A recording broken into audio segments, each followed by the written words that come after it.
మిత్రులందరికీ నమస్కారం।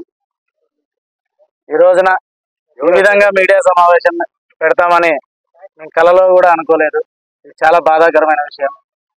మా రెడ్డి బంధువులందరూ ముఖ్యంగా ఉయ్యాలవాడ నరసింహారెడ్డి గారి విగ్రహావిష్కరణ అయితేనేమి, అదేవిధంగా రెడ్ల ఆత్మీయ సభ కోసము ఎదురు చూశారు చాలా మంది।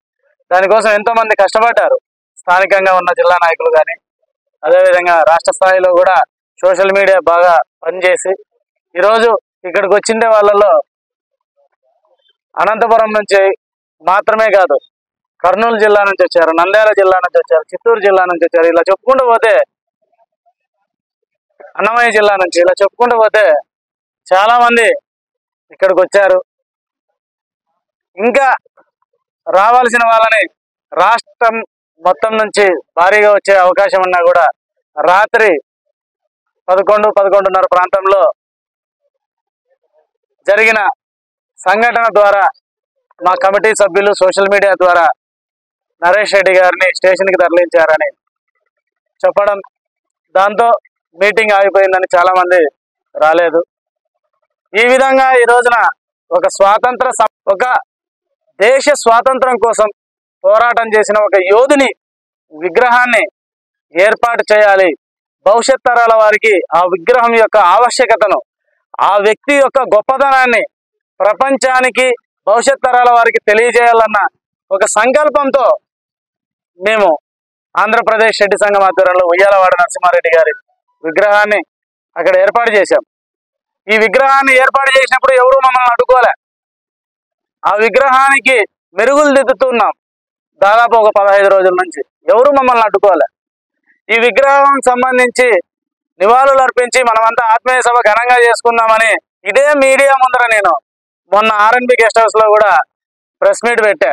ఆ తర్వాత వచ్చిన రోజు పేపర్లో వచ్చినాయి, అన్ని ప్రముఖ పత్రికల్లో వచ్చాయి, కానీ ఎవరు కూడా మమ్మల్ని పట్టించుకోలే। అంతేకాకుండా ఆటోల ద్వారా జిల్లా నలుమూలలా మేము ప్రచారం చేశాం, కానీ ఎవరు పట్టించుకోలే। ఇవన్నీ కూడా చూసి చాలా ఆనందంతో ఆప్యాయతతో జరుపుకోవాల్సిన సభను ఉన్నట్టుండి రాత్రికి రాత్రే మరి ఏమైందో తెలియదు, ఎవరికి ఎవరు గైడెన్స్ ఇచ్చారో తెలియదు, కానీ అక్కడ మటుకు రాత్రికి రాత్రే ఫ్లెక్సీలు దించేశారు, మా రెడ్డి బంధువులే దించేశారు। అది మాకు ఇంకా బాధాకరం। రాత్రికి రాత్రి మేము అక్కడ వద్దు ఎందుకు అని అడిగితే మమ్మల్ని కూడా దాడి చేసే పరిస్థితి అక్కడ ఏర్పడింది। కొన్ని వీడియోలు ఇంకా బయటికి రాలే, అవన్నీ కూడా బయట పెడతాం। రెడ్డి సంఘాలను ముఖ్యంగా దయచేసి నేను రాజకీయ నాయకులకి ముఖ్యంగా చెప్తున్నా, రెడ్డి సంఘాలను దయచేసి ఒక పార్టీకి పరిమితం చేయొద్దండి।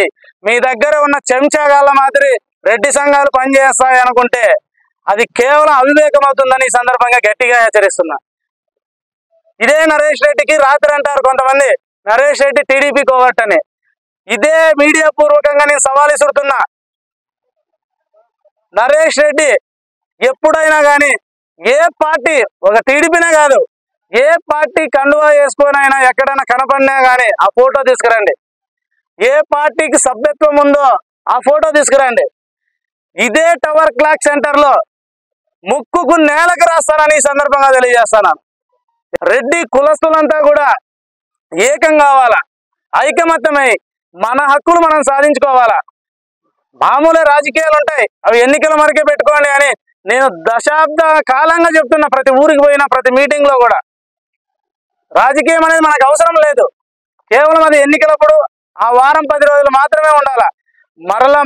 కాబట్టి దయచేసి మీ అందరూ కూడా రాజకీయ నాయకులు ఎవరైతే ఇక్కడ ఇబ్బంది పెట్టారో అన్నీ కూడా ప్రజలందరూ మాకు ఫోన్ల ద్వారా తెలియజేస్తున్నారు, సంఘీభావం తెలుపుతున్నారు।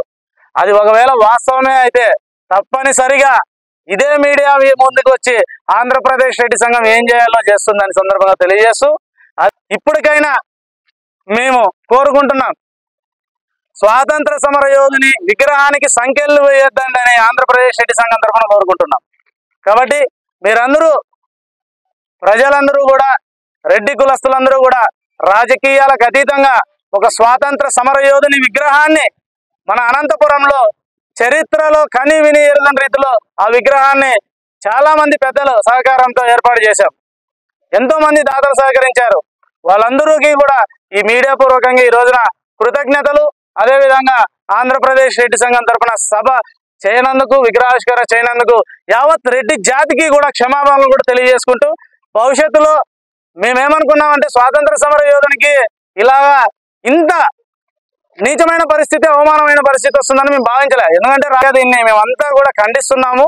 అదేవిధంగా డిపార్ట్మెంట్ వారికి కూడా, పోలీసు వారికి కూడా విన్నవించుకున్నాం ఇందాకే. దయచేసి ఆ విగ్రహ ఆవిష్కరణని త్వరగా, అత్యంత త్వరగా ప్రారంభించే విధంగా మాకు అవకాశం కల్పించండి అని. అలా అవకాశం కల్పిస్తకోకుంటే తప్పనిసరిగా మళ్ళీ మా కార్యాచరణ కూడా ప్రకటిస్తాం.